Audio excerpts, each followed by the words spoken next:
Now, before I even start, I have to say that the director Emerald Fennell and I have already had a bit of a rocky beginning. The harshest review I have ever written on Letterboxd was one of her movie Promising Young Woman, and while I didn't hate Saltburn nearly as much, I tend to think that while it certainly looks cool sometimes, it has about as much substance as cotton candy washed by a raccoon. But in saying all of that, I did everything I could to go into the Wuthering Heights movie without any preconceived notions, starting with a blank slate, and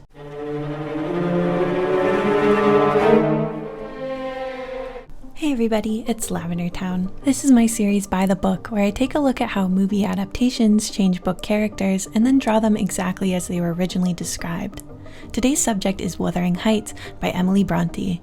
I had already read this book, but for the video I read it again, tagging every time a detail on a character's appearance was mentioned. And I have to say, some of the changes made here were absolutely deranged in my opinion, so I can't wait to get into them. Let's start with Heathcliff.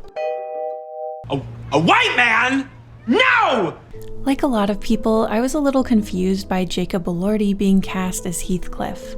I thought at first that maybe I had headcanoned him as a darker-skinned character, but when I reread, it's extremely clearly stated that he has dark skin, and they refer to him as something that I can't even say because it's a slur, but this is very early in the book.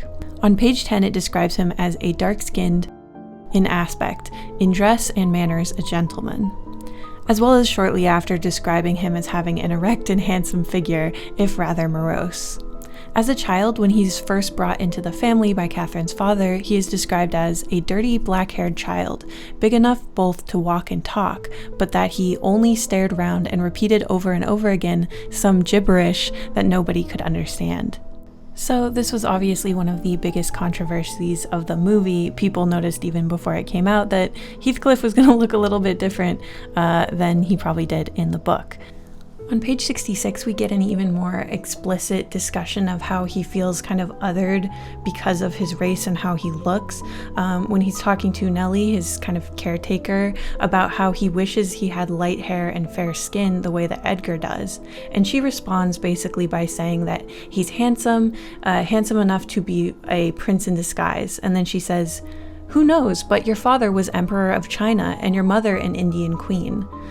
So she's basically trying to cheer him up by saying that even though he's not white, it's possible that he came from some sort of like nobility and he doesn't have to feel so bad about this aspect of himself. It's honestly like a really sweet scene, and it makes me even madder that Nellie's whole personality is completely changed to make her conniving and evil for some reason in the movie, but that's something to talk about later in the video. Heathcliff's eyes, brow, and hair are all described as black many times in the book. As for his hairstyle, both as a child and as an adult, people comment on its length. On page 67, Mr. Linton refers to it as being like a colt's mane over his eyes. He's described as handsome by multiple characters, including Nellie, as I have said, and on page 104, he's again described as a tall man dressed in dark clothes with dark face and hair. On page 105, we get a pretty good description of his face. A ray fell on his features, the cheeks were sallow and half covered with black whiskers, the brows lowering, the eyes deep-set and singular.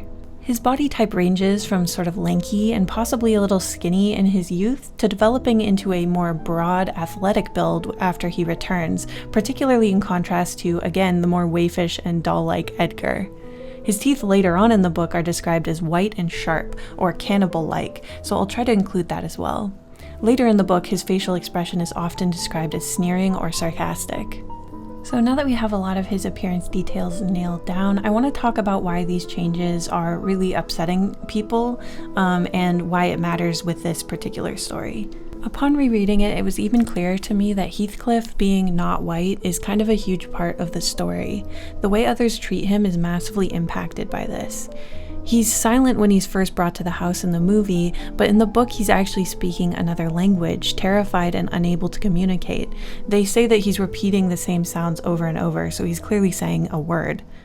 He doesn't just hate the Lintons because Edgar is stealing his girl, he hates them because they treat him like a criminal, even though between the always mischievous Catherine and the downright sadistic Hindley, who wasn't even in the movie, he was at the time the most well-behaved child at the house. He says out loud as a young teen that he wishes he had Edgar's blue eyes, pale skin, and opportunity for wealth. Like, these themes are not subtle or implied, they're said blatantly in the text of the book, so I don't really understand how it got missed or treated as something that's not important in the film. And honestly, I personally do not like this change in the movie. It really removes a lot of his depth as a character. I understand that Emerald Fennell wanted to capture how it felt reading the book as a 14-year-old, but it feels a little strange to see a 2026 adaptation that is actually less daring, transgressive, and socially brave than its original text in the 1800s. This book was really shocking when it came out, and I think that's part of why it has stuck around and left such an impact. So it kind of bums me out to see a version that feels so toothless. The other thing that made Heathcliff feel shallower is the changing of him from a character who genuinely does monstrous things in the name of revenge and grief to a wet, sad-eyed Fabio sort of character, always on the back of a horse for some reason. Cathy and Heathcliff in the movie come off as classic star-crossed lovers, but their story is actually a lot messier than that.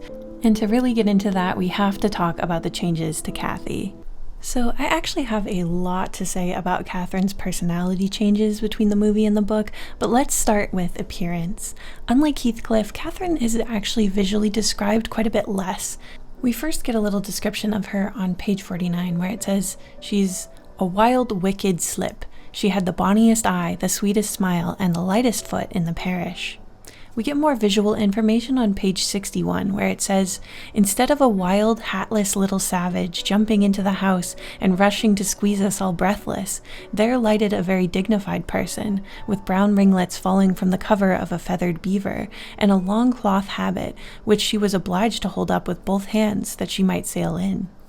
Later on that same page, her outfit is described in detail as a grand plaid silk frock, white trousers, and burnished shoes. I'll draw her in this since it's one of her most detailed in the book. This is right after she returns from her first stay with the Linton family, and the pivot point from which she goes from a feral child with Heathcliff to someone who might have a chance to join capital S society. On page 62, we see her pull off her gloves, and it is mentioned that her hands are whitened from doing nothing and staying indoors. We learn more about her complexion on page 81, where her ears turn red with rage. It's mentioned that she gets quite flushed when she's angry. On page 88, it is revealed that she is 22 when she is married, so that is around the age I'll draw her as. We also learn her eye color on page 207, as it says that the Earnshaws, her family, have handsome dark eyes. So overall, her coloration seems to be pale skin with red tones, brown eyes, and ringlets of brown hair. I'll be drawing her as her wild child self as well as her grown-up form. We have to talk now about how they changed her personality. In the book, Linton is scared of her mood swings and her temper. The first thing she does to Heathcliff is spit on him, and her reaction oftentimes when someone is rightfully angry with her or calling her out for doing something wrong is to either lie straight to their face and say she didn't do what she just did, threaten to cry until she throws up, or threaten to kill herself, which is pretty toxic behavior, honestly, and not represented at all in the Catherine of the movie, who's this very, generally pretty delicate, waifish, generally pretty honest and kind and forthcoming, more tearful than angry. It just doesn't feel like her. She's such a messy, chaotic character in the book, and she's really not represented at all in this movie. The costuming got a lot of criticism because Cathy's costumes in particular are very noticeably not time period accurate, the worst offender being her wedding night dress, a shimmery, shiny, polyester-looking dress that looks more 2010s prom dress than something that would be possible to obtain at the turn of the 19th century. The book doesn't go into her clothes too specifically, but it's safe to say that she would not be wearing something like the costumes that she's wearing in the movie. For me personally, they're so far off from something that's realistically historical that I don't mind it as much, and it feels more like deliberate style. I'm honestly way more bothered by the Dyson Airwrap soft curl that her completely artificial honey blonde hair is always in. That look is so influencer coded to me. I really think it's gonna date this movie like crazy in the future. And at least with the costumes, it seems like there was some kind of vision there that was very stylized, whereas the hair just seems like a boring, like, this is what's conventionally attractive right now type decision. And I think it has no place on Kathy's head. I would really love to hear explained why the appearance of Kathy and Isabella were kind of reversed. It stands to reason that Kathy would not be as well groomed and prim and proper and naive as someone like Isabella, and yet Isabella she's more like frizzy haired, she's brunette, she's sort of like coded as this like awkward, socially inept character, even though she is like natively born into society, whereas Kathy has had to fight and struggle and grew up kind of feral on the moors covered in dirt with Heathcliff. It's really weird that she's the one who's like so glossy and looks like a queen as soon as she's brought into the Lintons' home, and it's weird to make her blonde when she was brunette, and Isabella vice versa. But we're going to talk more about that as we get into Edgar and the changes to the Linton family. So Edgar in the book is first described in the context of his family. The Lintons are actually introduced much earlier, and Catherine and Heathcliff kind of grow up alongside Isabella and Edgar. That wasn't a change that I really also didn't like. But anyway, the Lintons are described on page 59 as having vacant blue eyes by Heathcliff.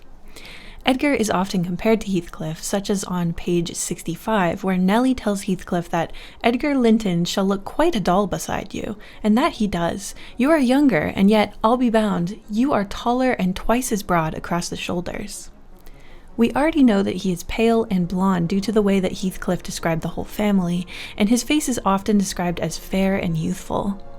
The child Catherine and he have later on is described as having the Lintons' fair skin and small features and yellow curling hair. We can presume that many of these traits are also shared by her father. He's also said to resemble Linton, the confusingly named child of Heathcliff and Isabella, who is described as a pale, delicate, effeminate boy.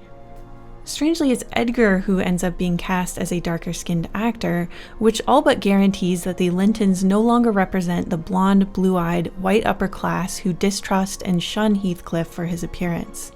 All the tension that comes from high society's racism is removed from the movie by casting Edgar and Heathcliff this way.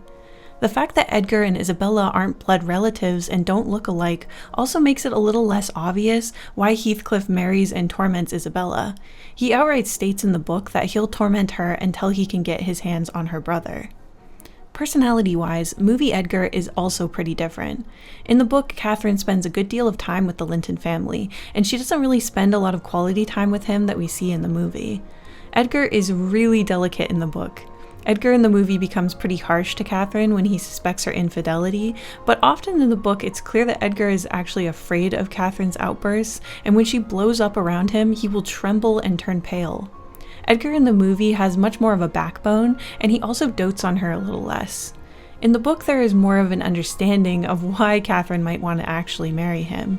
She has the conversation with Ellen where she describes the benefits marrying him would bring, but you also get the sense that she does genuinely have a fondness for his gentle spirit and the world that he's a part of.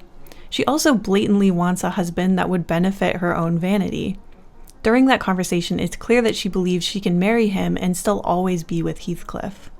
My read on Edgar overall from reading the book was always that he isn't a malicious character. He doesn't cause anyone any suffering on purpose, but he comes from a world where he was so sort of sheltered from real hardship that he can't really understand the way that Heathcliff or even Kathy really feel. And that's part of the reason as well that she doesn't feel right with Edgar when you're reading it. You get the sense that she's always trying to act correct for his world that he's from, but she and Heathcliff actually understand each other, and that's part of why they feel drawn together, I think. They have shared experiences that her husband could never understand. And while we're talking about the Linton family, we have to talk about what happened to Isabella in this adaptation. So I mentioned before that Heathcliff gets Isabella's permission explicitly to use her to get to Kathy in the movie.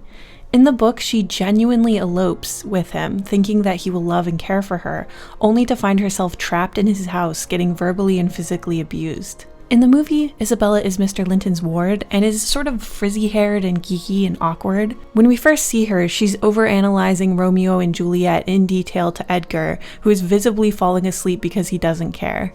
I honestly think Emerald Fennell wrote this in and changed Isabella to be a stand-in for people like myself, who care about the themes in the book and were likely to take issue with her adaptation. And if she thinks writing in a scene of a frizzy-haired, socially inept girl overanalyzing a book is going to stop me from doing the same thing, she is sorely mistaken. Seriously though, Isabella's character is absolutely butchered in this adaptation in a way that I actually think is pretty inappropriate. In the book, she's Edgar's sister, and she actually has more in common with movie Kathy than movie Kathy has in common with book Kathy. She's blonde, delicate, sweet, and naive. She's younger and I think implied to be considered more beautiful than Kathy, but Heathcliff doesn't have any interest in her because his bond with Kathy goes a lot deeper than appearances. She also seems a little less naive in the movie, seeming to agree to that bizarre, kinky relationship in place of the actual abusive marriage she experiences as a teenager in the book, which I have to say, I know this is a loose adaptation with Charlie XCX on the soundtrack. I know it doesn't have to be super accurate, but to me personally, this change feels really tasteless. So now that we have our book-accurate main cast drawn, I want to talk about the other big changes that were made in the movie to the story in general and not just to the characters. So this movie has a lot of sex scenes in it. Heathcliff and Kathy hook up a ton. I honestly have no problem with this kind of content in movies. A lot of my favorite films and stories have explicit content in them as integral parts of the story, but I think this was a huge mistake in this story in particular because, to me at least, the yearning and tension between these two is completely broken by these scenes. Them having a steamy physical affair feels extremely less interesting than them constantly orbiting each other, painfully drawn to each other but unable to act on it. I thought that the other sexual content in the whole movie felt like it was more for shock value than anything else, and I don't know if I've just seen too many David Cronenberg movies, but they weren't even that shocking. It felt forced, and it definitely destroyed the yearning tension that runs through the book. Like, I think this scene where Heathcliff and Kathy secretly hold hands at her father's funeral in the movie was definitely designed to give like the hand touch scene from Pride and Prejudice, but it totally flops because at this point I believe they've already gone beyond holding hands. I also think that doing race-blind casting on a story that is in large part about the damage that racism does to a young person and the people who love them is crazy, and I wish they had not done that. I feel like she just saw the success of Bridgerton and was like, oh, I'll do that too. But it's a very different vibe on source material like this. I actually personally didn't mind the weird visuals. I thought sometimes the costumes were actually extremely ridiculous and took me out of the movie, but some of them were actually pretty fun. I was honestly more annoyed by the Dyson Airwrap honey blonde hair that I mentioned. I feel like that's gonna date the movie. I really don't like it. That's my biggest gripe with like the costuming. The amping up of the gothic horror visuals on the sets were not a bad choice. I don't really get why button-down Edgar would ask someone to airbrush her skin, veins and all, on her bedroom walls, but it was certainly interesting, and I think the scene with the leeches on her face and splayed around her head was definitely visually striking. Ultimately for me, the biggest and worst change other than the whitewashing of Heathcliff is the way that Kathy and Heathcliff are changed as characters. It seems very clear to me that Emerald Fennell wanted to make a version of this story where Kathy and Heathcliff are essentially morally good. They never really do anything wrong. They have misunderstandings, moments of weakness, but ultimately they just do not represent or are not even similar to the characters that are very interesting and memorable in the book. So though they upped the amount of like sex scenes, they took away a lot of the shocking violence that is in the source material. Heathcliff becomes a character who is frighteningly violent. When he discovers that Kathy has died, he doesn't just cry about it, he starts smashing his head and his fists into the tree that's nearby. He's like bleeding and screaming. He also is horrifically violent to Isabella. She leaves that relationship bruised, scratched, and pregnant, and you know, the implications of that are pretty horrific. we also see him almost kill another character. And this scene is so graphic, like the way it's described with him like drawing the knife up this person's arm, and then as soon as he gets him on the ground, he starts smashing his head against the flagstones. You genuinely think he's gonna kill this person. This is the Heathcliff of the book, and a lot of this is revealed after Kathy's death. And I think that's why the movie cuts off there, because it's not really interested in Heathcliff, like who he ultimately is, who he becomes through his grief. He also does things like dig up Kathy. He is haunted by her. She is haunting him throughout the rest of the book, and it's making him actually go crazy. He wants to crawl into her coffin with her. That's the type of yearning that is in the actual book, and I genuinely don't think you could read it and then watch the movie and think that the movie really captures the intensity that the book has going on, which I think is just such a waste.